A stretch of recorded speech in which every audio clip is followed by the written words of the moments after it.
package in the mail, MSX games from Japan. Collecting without fail those shoot 'em ups, and that's the plan. He doesn't just collect them, he also codes them too. Join us and we'll go on electric adventures with you.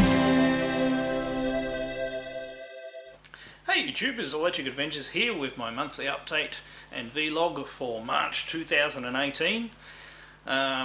Quite a busy month, including Easter, which Easter long weekend was just happened.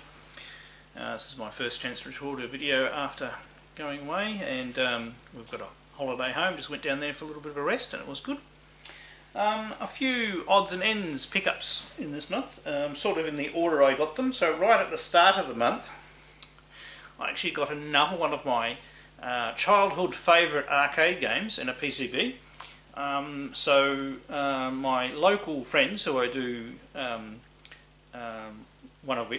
two of which I do the press play on tape podcast with, and another friend of theirs as well, basically went to a local arcade provider and did a deal for basically all their remaining arcade PCBs, all their loose PCBs. Now these were in unknown condition and all like that, and most of them do actually need repairing and stuff like that. There aren't a lot of workers in it. But trading the boards, some of the boards that I had and a few other things, I have ended up with a Tutankhamun arcade PCB. Now it's mostly working, and I do actually have, it's got 3 boards by the way in each one of them. I have another 3 base boards, another 3 top boards, and another 2 middle boards. So I definitely have enough parts to try and get one working. This one actually boots, runs, sounds work. It just has a little bit of graphics corruption as the game plays. So I'm hoping that is just either a bad RAM chip or chips, or maybe some of the capacitors that hold those chips, because it's old enough to actually have charging capacitors for the RAM chips, as we can see down there. But otherwise it's not in too bad condition, and I said I've already fixed it so the sound works. That was just simply replacing that capacitor up there. I will do a bit more video on this. I said this is one of my absolute favourite childhood games, and like I think I've previously talked about, Time Pilot being one of my others. So my existing cocktail cabinet that I have over here, that is a clean cocktail cabinet that's never been used for a game, I'm going to turn that into a Time Pilot 84 double machine, and I'll do a specific video on that later. We've figured out where I can get a monitor that works. I did have another arcade monitor, but it's got too much screen burn, and it needs fixing, so it's not worth fixing with the amount of screen burn it is. So we've got an alternate solution for that. But anyway, I'll do a project video on that. I'm going to try and do more arcade videos on my various projects. So very excited to getting that one. That's one of my main pickups for the month. And of course my list is timed out while I've been prattling along there. Right, so next, when I was actually at a local tip shop, and I don't go there very often, underneath a glass case they had Resident Evil original version for the PC. Now I like the Resident Evil series of games. I've never played this original version on the PC. I've played the PlayStation version. It supports 3D Blaster and 3D FX cards. So I haven't actually tried to play it or anything like that, or install it. I'm not 100% sure about the specific hardware. I just thought it was nice grabbing this. It was only $10 by the way. Has the CD and registration card, but no manual. But that's okay. It's just one of those things for $10. Why not? Why not? So very happy to get that. I got another book from Amazon. Also, I saw this on Rob Caperetto, which is Hellfire 64's channel. At the same time I saw the book that I showed last month, and it's Sophisticated and Simplicity, and it talks all about the Apple II and the development of the Apple II. Once again, like the other one, the first half of the book is great. The second half of the book really does drag on a bit and it gets a bit repetitive, and I think they've probably just done a bit of a brain dump near the end as far as adding extra information, but the first half of the book is brilliant and a wonderful history of the Apple II and its development, and it really does go through all the models and things like that. I was getting worried because I hadn't found the Apple II Platinum that I have, which looks like it's the very last model, but it's covered quite late in the book. And it was very interesting to find out a little bit more about the history and the development of the Apple IIs, because other than using them a little bit when I was back in college, I haven't had a lot of exposure to them, so it'll also help me when I get some time to actually play with my Apple II, which I haven't done a lot of lately. So, excited on getting into that. My goodness, the timeout on this is bad. Also, from the tip shop as well, I wasn't there personally, but one of my friends rang me and said, there's a cocktail cabinet here. And he actually got the type of it wrong at the time, but other than that, it was spot on. And it was a Sega Galaxian cocktail. So it's not a clone, it's an officially licensed Galaxian version. Made by Sega. It's actually got a Sega Galaxian board, because Sega actually used the Galaxian board to make a few of their other games, like another one of my favourites, Mooncrester. I used to play Mooncrester a lot. And I didn't know that was based on the Galaxian hardware. So it's actually a Galaxian hardware base board that they use for the other games, but it actually does have Galaxian on it. It has all its original decals and everything like that. I'll try and put some pictures up here, rather than get the camera and go and show you, because I've done other footage of it. And I'm going to restore it to its original thing. So it's one of my first original cabinets that is going to be the original game. And I do also have some more news for my latest game cabinet you can see up there, which is actually an original Nintendo cabinet and was originally a Nintendo Space Firebird. In those PCBs the guys found, they actually found a Nintendo Space Firebird PCB. It's missing its soundboard, but subsequent to that the guys have actually found that. I don't actually have that yet, so I'll do a specific video on that. So that brings more to my wanting to restore that cabinet back to what it was, and currently it's rotated, the monitor's rotated, so I need to rotate the monitor, get a new bezel. I know where I can get a marquee, proper marquee. The control panel has been modified far too many times, so I'd need to restore that and make a new control panel. But I think I can do that. I mean, it's got its coin slot mechanism and everything else, so why not restore it back to its original form? I'll probably make it more flexible, because at the end of the day Space Firebird's not that interesting a game, so I'll make it able to swap out other games, and just to make it a bit more flexible. But I'll try and restore it as much as possible. I still haven't tried to remove the paint off the sides though. Now next, I got an LSI game off eBay, and by the very fact that I'm going to show you two in pieces, it was listed as working with the battery component as rusty. So it's Mrs. Pac-Man. This part of it is in actually pretty good. I haven't cleaned it or anything. This is just exactly how it came. And the very fact that it's apart, you're going to know what it's like. There's a little bit of wear on the control panel, but other than that it's in pretty good nick. Both joysticks are actually nothing wrong with those, but when I got it, it didn't work. Sorry. And when I opened it up, it had battery acid all over it. So I've neutralised the acid. I haven't finished cleaning it all off. More than likely it still doesn't work. I've checked power is getting to it from the battery compartment, so that is not the problem. I've got this little transistor here often blows on them when they get a short, so I'm going to get one of those and replace that next. So I did complain to the seller and got some of my money back.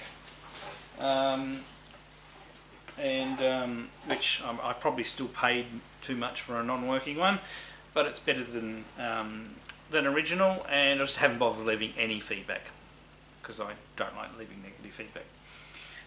Now, another one from my friend Aaron from Press Play and Tape podcast. He's slowly buttering me up so he can trade me for something else in my collection, and he's building up branding points. So he gave me this. It's a Coleco Alien Attack. Turn on. And it's a twin stick shooter with only one stick. Sorry, I'm not going to be able to play this. I've got shopping already. And it works. You press the move button and press the joystick, or you press the fire button and press the joystick, and it goes in those directions. And it's a bit like, I suppose, Robotron, maybe Berzerk Frenzy, where you go around the maze and shoot the aliens before they shoot you. It's actually a quite good fun game. I haven't cleaned it or anything like that. It definitely needs a clean, but it works. So very happy to get that. Thank you, Aaron. Now also at the same time he dropped off. Now I think it's 2 videos ago. I talked about getting the Commodore PET 2001 machine. 2001 series, wasn't brought out in 2001. It's already got a reburnt set of ROMs. These are the original ROMs, so the purchaser had those. And even more special, and I said I haven't cleaned this or anything at all, is the original PET dust cover. So I'm going to clean that, and it'd be great having that. It's just one of those things that's probably even rarer than the computer itself. I'm not sure if everybody got one of those when they got the PET, but it's just another nice thing to keep, and also it'll keep the machine in good condition as well once you clean it up. Alright, so I know it's a lot of items, but yeah, just bits and pieces. I really haven't had a lot of time to play with them or even be in this game room this month. I've just had one of those months, but yeah, lots there to play with and keep going with. I like to do a VR. We'll choose somebody slightly differently. My good friend, probably my longest friend on YouTube, Lactobacillus Prime, or Mark Vergier. He did a video on what do you play to unwind. And the main thing that I play to unwind, it's either I'm in one of two moods. I either just want to sit down and just have a quick blast of things. So that's play probably about half a dozen or even more shoot 'em up. So usually I only have 1 or 2 games of each, and just see if I can have a decent game and see if I can you know, score a decent score. And if I beat a high score, I'll put it in my little high score book. Otherwise I just move on to the next game. I never sit there and play one game for a long period of time, but I'll play that. But there's another type of mood that I'm in as well, where I just want to not have too much stress playing a game or anything like that, and something like mine where I get to build something and have relaxing music. So one of those things is Minecraft. I haven't actually played that for a while, but a game like Minecraft where you get to build stuff and play. I mean, it takes a lot more time to play, but it gets you right into the game and gets you nice and relaxed. And I think the game that's going to replace Minecraft in that respect is probably Elite Dangerous. Now, it does have a lot of action in it, but a lot of Elite Dangerous is just flying around, travelling, trading, and things like that. So I'm hoping that will replace that, and I'll play that some more. So they're the games I like to play to relax me. What are the games that you like to play to unwind and just relax, rather than put it in context of different of, you know, playing a game with an in-depth story and everything like that. I mean, that might relax some people, but I find you know, that needs to draw you into the game more, whereas to unwind I like to switch off a little bit. So check out Mark's original video. I'll put a link down below.